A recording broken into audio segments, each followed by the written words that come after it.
అందరికీ నమస్కారం.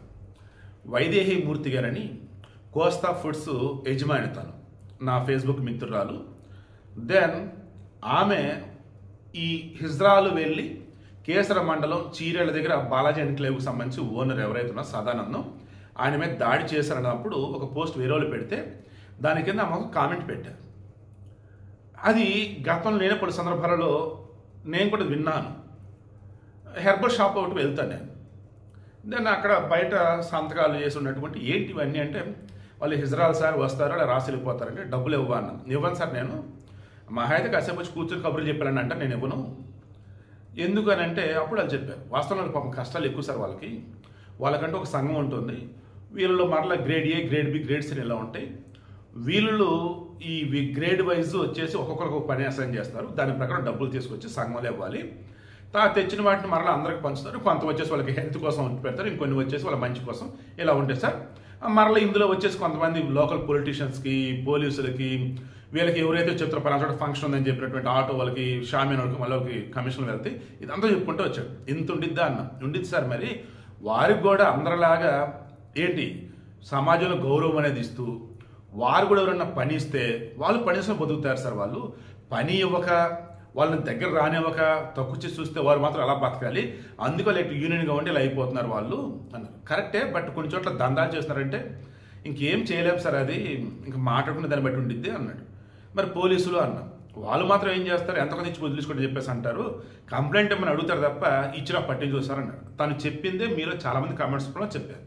దెన్ వైదేహి మూర్తి గారు ఏమన్నారు, ఆమె కూడా వాళ్ళని ఈమె పనిచేసే ఈమె ఎక్కడైతే ఉందో బిజినెస్ సెంటర్ ఆ నియర్ బై వచ్చేసి ఈ హిజ్రాలు ఉండే కాలనీ ఏదో ఉందంట. దాన్ని కనపడితే ఈమె అడిగిందంట, ఏదో పని చూసుకుని బతకొచ్చు కదా, మీరేంటి ఇలా అంటే అప్పుడు వాళ్ళు చెప్పింది, అమ్మ నువ్వు పనిస్తావా, మాకు ఇవ్వు, వేరే వాళ్ళు పనిస్తారా, వాళ్ళు ఎవరు, మరి మేము ఎట్ట బతకాలి, తప్పదు ఇంకంతే.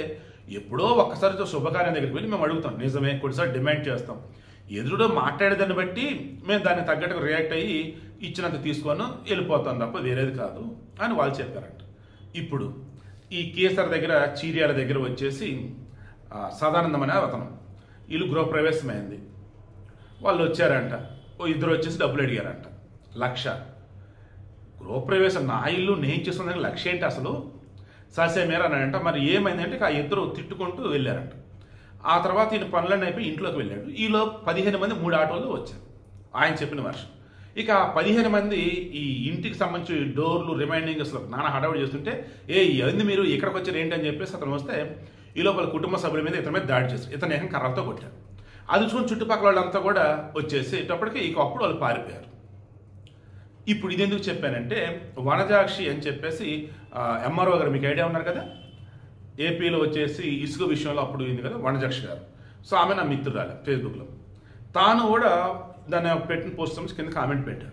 అందులో ఏమైనా మెన్షన్ చేశారంటే ఊరిలో మొన్న వాళ్ళ అబ్బాయి పెళ్ళప్పుడు సమయం ఇలాగే వచ్చి హడావుడి చేయబోతే ఊరిళ్ళంతా ఏకమయ్యారు.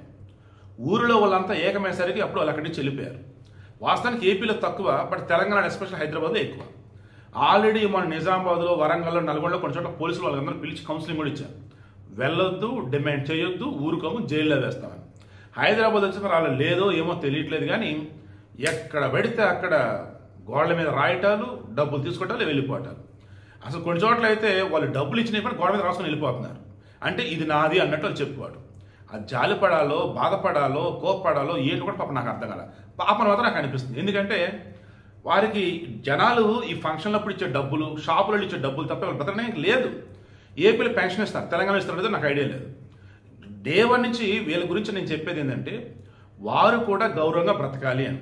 వాళ్ళకి ఉస్మాన్ ఆసుపత్రిలో డాక్టర్కి ఇస్తే సంతోషపడ్డా, మన హోంగార్డ్ ఇస్తే సంతోషపడ్డా, అండ్ ఎల్బీ నగరం ఎక్కడో వచ్చేసి స్వచ్ఛంద సంస్థలు వాళ్ళకి వచ్చేసి స్వయం ఉపాధి సంఘాలు అన్నట్టు వాళ్ళకి సబ్సిడీలు, లోన్లు ఇప్పించి వాళ్ళ చేత పనులు చేపిస్తున్నారు, సంతోషం. ఇలా చాలా చోట్ల బాగానే ఉన్నారు. బట్ కొంతమంది మాత్రం ఇంకా డబ్బులు డిమాండ్ చేస్తూ అలా ఉన్నారు. ఇందులో గత 1 year బ్యాక్ అనుకుంటా హైదరాబాద్లో, సికింద్రాబాద్లో మొత్తం ఆపరేషన్ నిర్వహిస్తున్నప్పుడు పోలీసులు తెలిసింది అత్యధికంగా బెంగాల్, బీహార్, ఒడిశా నుంచి వచ్చిన మగవాళ్ళు ఆడలలాగా వేషాలు వేయించుకొని ఈ రకం డబ్బులు డిమాండ్ చేయడం. ఇందులో ఒకడు విజయనగరం నుంచి వచ్చిన ఒకడైతే ఏకంగా వాడు ఆడోళ్ళలాగా మారిపోయి ఆపరేషన్ చేయించుకొని వాడు కొంతమంది మగవాళ్ళు కూడా మార్చేసి అదే దందా చేస్తున్నాడు. వాడు ఉండేది వచ్చేసి ఇదేంటిది బొల్లారం ఆ సరౌండింగ్స్ ఎక్కడో, అది కూడా మనం ఆల్రెడీ వీడియో ఇచ్చాం. సో ఇప్పుడు అర్థం కావాల్సింది ఏంటంటే ప్రభుత్వం అండ్ పోలీసులు చిత్తశుద్ధితో పనిచేస్తే, వారికి కౌన్సిలింగ్ ఇచ్చి నిజమైన వాళ్ళు ఎవరు, వాంటెడ్గా డబ్బుల కోసం ఈ రకం తయారైన వాళ్ళు ఎవరు క్రాస్ చెక్ చేస్తే, ఎవరైతే ఫేక్ అండ్ డూప్లికేట్ ఉన్న వాళ్ళో వాళ్ళకి తాడతీసి ఆరేసి జైల్లో కూర్చోబెట్టి ఆ తర్వాత బయటకు పంపించవచ్చు. ఇక ఒరిజినల్గా ఉన్నటువంటి హిజ్రాలు ఎవరైతే ఉన్నారో వారికి తగ్గ పని వాళ్ళు ఏదైతే చేయగలుగుతారో, లేదు వాళ్ళు ఏ పని చేయలేరని అనుకుందాం, పని నేర్పు, ఉపాధి కల్పించు. ప్రభుత్వమే అండ్ స్వచ్ఛంద సంస్థలు అన్ని కలగలిసి వారి కనుక ఉపాధి కనుక చూపించినట్టు గౌరవంగా బ్రతుకుతారు. చదువు విషయంలో కావచ్చు, ఉద్యోగాల విషయంలో కావచ్చు, అండ్ పనిచేసే విషయంలో కావచ్చు, వారికి గౌరవాన్ని చూస్తూ ఉన్నప్పుడు వాళ్ళు ఎందుకు చేస్తారు? అసలు వాళ్ళు ఎందుకు వచ్చి అడుగుతారు, డబ్బులు డిమాండ్ చేస్తారు? సో నేనేం చేశానంటే నా బాగా వెనకాల పెట్టి స్క్రీన్ షాట్స్ మొత్తం అవే. ఎవరైతే డబ్బులు డిమాండ్ చేయడం తప్పనని వాళ్ళ ఒపీనియన్ చెప్పారో అవి పెట్టున్నా, నా ఫ్రెండ్స్ పెట్టాను. అండ్ కొన్ని చోట్ల అసలు బలవంతంగా బస్సుల్లో వచ్చి అడుగుతాం, రైళ్లలో వచ్చి అడుగుతాం, ఇవ్వకపోతే బెదిరించడం, చంపడం, కొడతాం అలా చేస్తానని చెప్పేసి అవి పెట్టారు. అసలు మా పనికి మేము చేసుకునే దానికి వాళ్ళు వచ్చి డబ్బులు అడిగేదేంటి? అరే ఇంటి పర్మిషన్ లంచాలు కట్టి ఏదైనా పని కోసం వెళ్ళి లంచాలు పెట్టేసి వాళ్ళు ఇప్పుడు ఎలా కూడా ఇవ్వాలా ఏంటి మేము? ఏంటి అసలు ఇది? అసలు వాళ్ళకి ఎవరు ఎందుకు అని చెప్పేసి అలా అడుగుతున్నాను కొంతమంది. సో అంతిమంగా ఈ వీడియోకి ఇంటెన్షన్ నేను మరలా చెప్తున్నాను, సమాజంలో ప్రతి మనిషి కూడా బ్రతికే హక్కు ఉంది.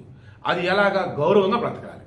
ఆ గౌరవంగా బ్రతికే ఇదిగా ఎవరు చూడాలంటే ప్రభుత్వమే చూడాలి, మన సమాజంలో చూడాలి. సో మరలా నేను రిక్వెస్ట్ చేస్తున్నా, మన హైదరాబాద్ కానీ బిల్డింగ్లు కూల్చివేస్తున్నప్పుడు నేను ఇదే ఏమని చెప్పాను, మీరు ఎవరైతే కూల్చేస్తున్నారో వారికి ముందు పరిహారం ఇప్పించి కూల్చేస్తే బాగానే ఉండేది. కూల్చేసి పరిహారం వచ్చేసిన తర్వాత చూద్దామంటే ఏమైపోవాలి వాళ్ళు. అలాగే ఇప్పుడు హిజ్రాల్ అన్న వాళ్ళు కూడా వాళ్ళు ఈ ఫంక్షన్ల దగ్గర షాపు దగ్గర వచ్చే డబ్బుతో బతుకుతున్నారు. ఇప్పుడు దాన్ని ఇమ్మీడియట్గా ఆపటం కన్నా ముందు వాళ్ళకి ఉపాధి చూపించండి. అప్పుడు ఇక మీరు చేయొద్దని చెప్పేసండి, స్ట్రిక్ట్గా రూల్ కూడా పాస్ అండి, జీవో కూడా ఇచ్చేసండి. ఏపీలో కానీ భిక్షాటం చేస్తే నేరం అన్నట్టు ఇక్కడ కానీ ఇండియా మొత్తం ఇదే పెట్టండి. ఎవరన్నా ఎక్కడన్నా కానీ లేదు మాకు హిజ్రాల్ పూజ చేయాల్సిందే అని అనుకున్నప్పుడు మీరే వెళ్ళి అప్రోచ్ అయి తెచ్చుకోండి. అంత తప్ప హిజ్రాల్కి ఎక్కడ కూడా రాకుండా ఉండాలన్నప్పుడు వారికి గౌరవంగా సమాజంలో స్థానం ఉండాలి, ఒక మంచిగా చక్కగా పని చేసుకుంటే వాళ్ళు బతకాలి. అలా వాళ్ళు ఉండాలని నేను కోరుకుంటూ ఉన్నాను.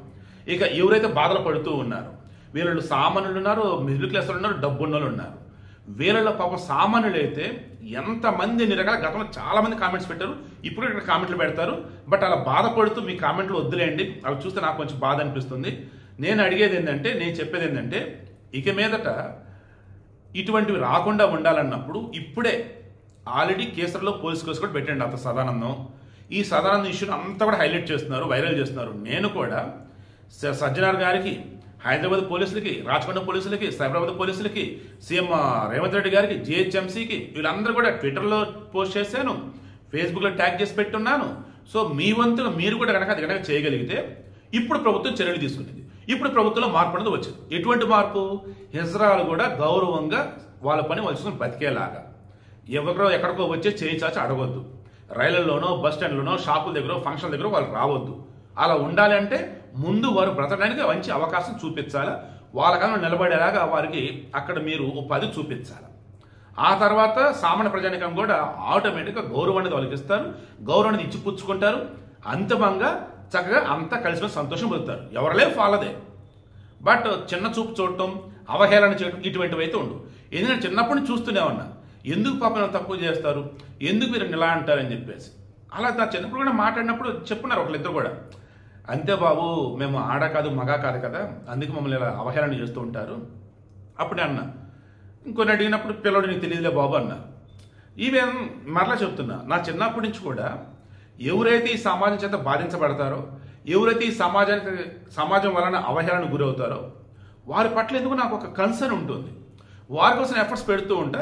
బట్ అవి కాస్త అర్థం కావాల్సిన వాళ్ళకి అర్థం కాక మిగతా బాధపడ్డారు వచ్చేసి గవర్నమెంట్లు పెడితే ఘోరాది ఘోరంగా చేసుకుంటా పోతున్నా. అంతిమంగా ఇప్పుడు కూడా నేను కోరుతున్నది, ఇప్పటికన్నా శాశ్వత పరిష్కారం తీసుకుని అడుగులు వేయాలని మనస్ఫూర్తిగా ప్రభుత్వాలని, పోలీసులని, సమాజాన్ని అందరిని కూడా అడుగుతున్నా, వేడుకుంటున్నా.